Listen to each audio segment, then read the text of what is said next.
Hey friends, if you are in PulseChain, this is one potential price chart that we might get. Okay, so I'm actually going to bring up the chart here just to show you. Now it looks big because it's a linear chart. Okay, you might get something like that, and then the final. This thing is a wild card. You don't know how high this thing can go. It's the very, very end of the cycle, but you know this. It could be down here. You just don't know, man. You just don't know. Okay, yeah, it could always be like that as well. But what I've just got it here is Pulse goes up. Maybe Bitcoin hits 100, 120k, 140k, and then we have that first run up. You're like, yay, Pulse is up 5x, but I think everyone's going to feel like it's a failure because maybe Pulse is up 5x, maybe Ethereum is up like a 2.5. You're like, oh crap, that's not even, by the way, that's still below the Pulse sacrifice price from July 2021. If that happens. So if Ethereum, let's say Ethereum, friends, goes to like 5 to 7,000, somewhere there. If Ethereum does 5 to 7,000 and PulseX, Hex Inc., if they do about like a 6x here, yeah, you're still pretty much offside. You are. Okay, you are. If you're actually curious, right, if Ethereum does a 2, I think we need to do...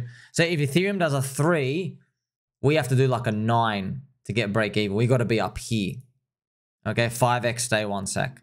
But I'm just preparing you in case we get something like this, right, where it does that big triangle because it's cheap, this, and then maybe at the very, very end, Ethereum does some big move, and maybe Richard Hart decides to rotate it in. Maybe, okay? And I've just drawn this big part just for friendship and kindness because, yeah, you don't know what this can do. I've just got 50x, stay 1 second. Man, who knows, man? What if it stops under Eric Wall's gambling point? Actually, Eric Wall's bets, they expire here in May, I think, around in here. So he'd win the bet if it stops on the way there.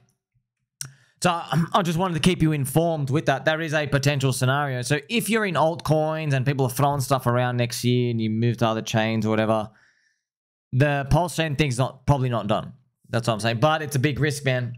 It is a big risk. Like, just to be honest, what if Richard doesn't rotate as much as you think by the end of the cycle? What if he misses the top? You just got to think about these things, okay? That's your risks, okay? So I'm just preparing you for these because what people most likely will do is they will